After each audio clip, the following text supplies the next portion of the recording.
Right, welcome back to AM Live. And before we took the break, we're discussing matters sewerage systems.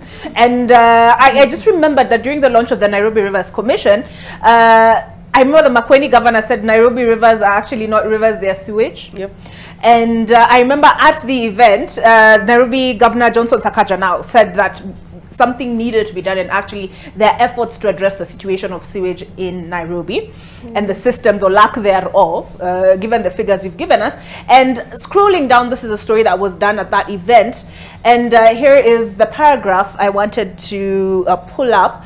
Johnson Sakaja, Governor of Nairobi County, pointed out in order to restore the rivers, it is important to first solve the problem of the sewage system in the city, noting that most parts of the slums have no proper sewage systems, although the president noted that already 22 billion Kenya shillings, a 22 billion Kenya shilling project to solve the sewage system in the city is underway. But if you were to sit down, Engineer Mutinda, with Johnson Sakaja, and it's a big problem. You mentioned Kilimani. The other day, they held a press conference lamenting the what are they called, high rises that are that are coming up with really no consideration for where does the sewage go.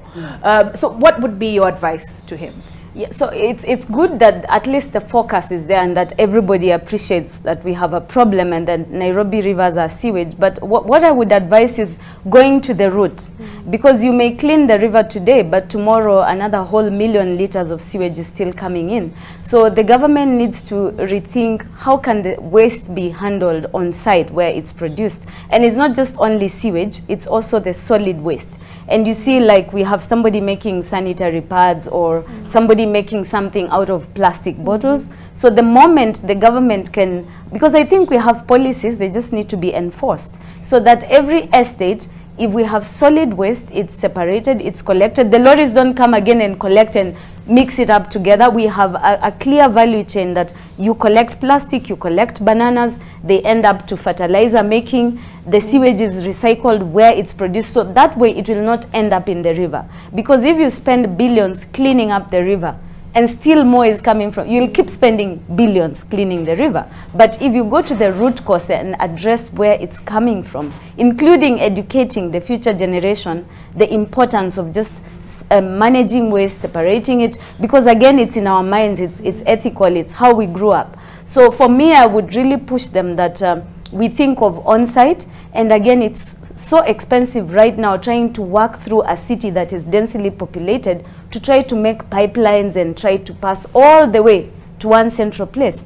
And why not just recycle where it's produced if it's the water, so those people get an alternative supply of water, and the limited city council water that comes is preserved for cooking, drinking, and showering. And we also, all of us, we get, there is something that is called replenishing the aquifers underground. So if all of us can manage where we are, we soak it when it's clean, we are again replenishing our underground water sources safely, instead of just letting raw sewer flow around. And that way, as they spend the 15 billion or whatever billions on the root cause, again, they're going to cut the health budget. Because again, there's another statistic that says, on average, I think the Ministry of Health can confirm, 70% of hospital visits are wash-related. Water, sanitation, and health-related diseases, cholera, typhoid, all that stuff. And even the cancer that we are seeing, I think it's coming from the quality of the water and, you know, quality of the food, because we are letting waste with heavy metal go, and people use this sewage to water skumas. You see greeny leafy skumas or spinach in the supermarket, but maybe it's been watered with water full of metals. So if we address the root cause, we'll have killed so many stones, so many birds with one stone. So you save on wash-related budget. You get water to plant the 15 billion trees that we are dreaming to plant. Probably if we recycle the millions or billions of sewage in Nairobi, the president can get to plant the trees faster in 5 years, because sewage is an assured supply of water. Every day when we wake up, we are producing sewage. So just convert it to water, use it to plant the trees, use it to replenish the rivers. And the more trees we have, it's again a natural coolant. So again, we'll be fighting the overheating or the heating up that is leading to climate change. So for me, it's really, they involve the experts to advise them so that we spend the budget in the right way and in a smarter way to address the root cause and, you know, get more things out of this thing they are calling sewage, and everybody thinks it's a bad thing. Yes, it's a bad thing in the state that it is, but if it's reworked, it's a resource, available resource, power generation, planting trees, going back to flush toilets in schools where they spend a lot of money using fresh water. So I cannot say the advantages of sewage instead of saying the disadvantages of sewage. I mean, it must be dirty work.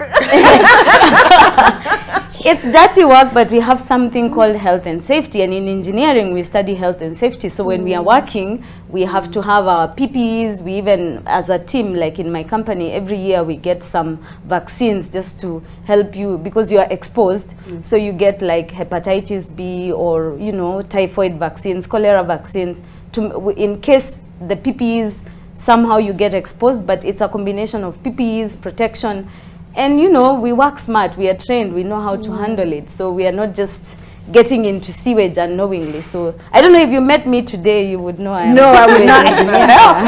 And do you wear a mask? The smell. Yeah, they smell. So we have masks, we have the glasses, you know, and gloves, the boots. Yeah, you should visit us on a live site. And where it's working well, you would not even know it's a sewage plant until we open it. Because you find the top slab is a playground, children are playing, or it's your gazebo area, because we design it in a way that the place doesn't smell. So maybe one day we need to have an NTV escapade outside. You confirm if you can smell anything, if it's working well. Yeah, we've been showing some pictures of a Business Daily took, I think, one time when you were on site, but it would be interesting to see it. And I'm curious, so if she wanted to put up something similar in Makueni, if Nora wanted to put up, is it possible to scale it to her needs? Yeah, actually we've already, okay, I'll be honest, this is sort of a middle class, because it's a capex expenditure. So we target the middle class, because it's actually the middle class causing pollution downstream. So be it in Makueni, be it in Busia, be it in Malindi, Vipingo, anybody putting up a home can afford our system. And the good thing is it can also run on solar. So we are talking about green energy. Because like the residential home, it's, I don't know how to say it in a layman way, but it's just 80 watts. It's like 2 bulbs in your house.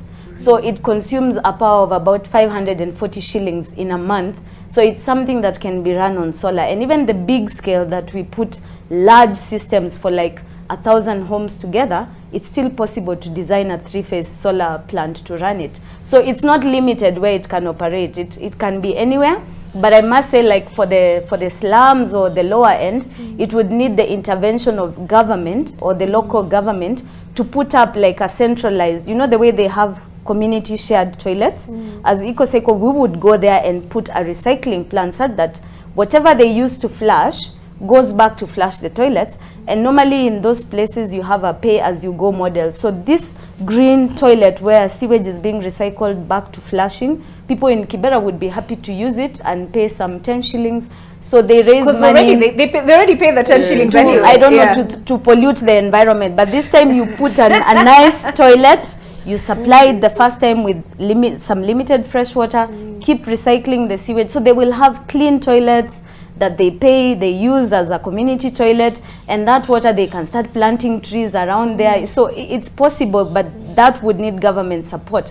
But currently any middle class person putting up a home, real estate developers, commercial properties are the ones that we target to install our system. You preempted my next question, because I was going to ask you work with developers. Yes. Actually that's our main target. Call it the built industry. The consultants, the developers, the owners of hotels. Everybody is my customer. Everybody generates sewage. It just depends. Some are using pit latrines. So we cannot recycle for pit latrines because there is no water that has been used in a pit latrine. Because sewage recycling is getting back the water that you used to shower, the water that was used to wash your plate, the water that was used to wash your clothes. It's getting it out of the sewage back. So a pit latrine, there is no water that was poured or used. So there is no water to recycle there. Yeah. All right, very informative. And Eva, I'm curious, I finally got to the point in that video, I don't know where it has gone, let me find it, where you're highlighted. Here it is.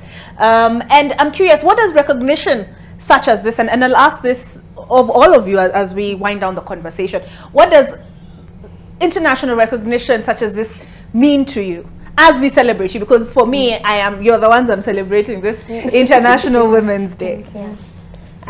First, it's so humbling to see that efforts you thought were quite small are being recognized globally, and more, I really appreciate all those wonderful kids I work with. This is also a celebration of them and an encouragement that however small efforts you might think you're doing, or already they're inspiring change in the globe, you know. Seeing those kids right there, you know, who doesn't love kids? You know, you're like, wow, kids already inspiring change in climate action. And it's an inspiration that it gives me the motivation to keep on going and putting more efforts and hopefully scaling up my efforts to more schools, to reach more kids, to just know they have something to offer, because for a long time I feel kids are left out. They're seen as beneficiaries, like maybe everyone has to think for them and tell them what to do. But interesting enough, I've learned so much from kids. They are limitless, you know, like kids will see you littering and they'll be like, that is so disgusting, stop littering. And you know, it's so embarrassing to hear like a challenge from a child. And truly this is an inspiration for me. I had no idea at this moment in time I would be celebrated this way. And I'm truly appreciative of you, Olive, and Global Landscape Forum. And I celebrate all these women and other women doing amazing works in their communities to make the world a better place. Yeah. All right, thank you. How about for you, Muthoni? What does recognition such as the Health Prize, and maybe you can tell us briefly